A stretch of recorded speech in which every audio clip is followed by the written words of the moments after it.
دوستو یہودی حضرت یوسف علیہ السلام کی قبر کو ڈھونڈنے میں اس قدر وقت، محنت اور پیسہ کیوں خرچ کر رہے ہیں؟ اس کا جواب بہت چونکا دینے والا ہے۔ یہودیوں نے جب حضرت یوسف علیہ السلام کی قبر پر قبضہ کر لیا تو انہوں نے قبر کھول کر اس کی تسدید کرنا چاہی۔ قبر کھولنے پر انہیں وہ نظر آیا جس نے یہودیوں کی چیخیں نکلوا دیں اور وہ اپنے تمام منصوبوں میں ناکام ہو گئے۔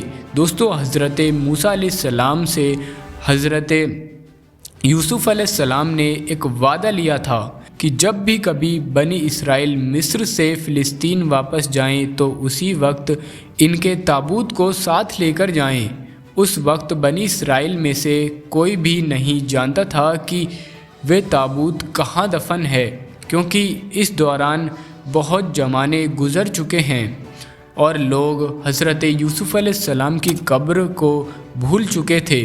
تحقیق کرنے پر پتہ چلا کہ ایک بڑھیا جو اس کے بارے میں جانتی ہے، اور اس نے حضرت موسیٰ علیہ السلام کے سامنے شرط رکھی کہ اگر اسے جنت میں حضرت موسیٰ علیہ السلام کی ہمسائیگی اور قبر نصیب ہوا اور اس کا وعدہ اس سے کیا جائے تبھی وہ تابوت کی لوکیشن بتائے گی، جس پر حضرت موسیٰ نے اس پر غصہ کیا۔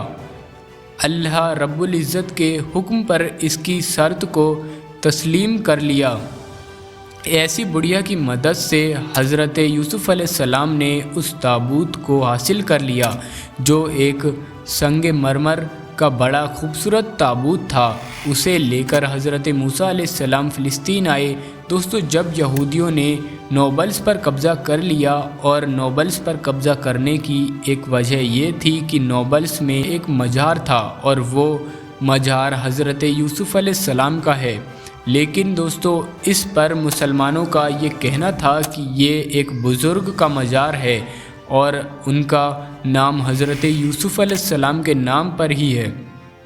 جب یہودیوں نے نوبلس پر قبضہ کر لیا اور وہ مزار یہودیوں کے تصرف میں آ گیا، پھر یہودیوں نے اس بات کی تسلی کرنے کے لیے کہ یہ مزار انہی کا ہے، اس لیے اس مزار کو کھودنا چاہا۔ کھدائی کے دوران انہیں جس حیرت انگیز اور خوفناک حالات کا سامنا کرنا پڑا، انہیں یہودیوں کی ہمت پرست کر دی۔ ہر بار ایک نہایت خوفناک سانپ کھدائی کے دوران نامعلوم کس جگہ سے نکل آتا تھا، جسے یہودی پوری کوشش کرنے پر بھی نہیں مار پا سکے۔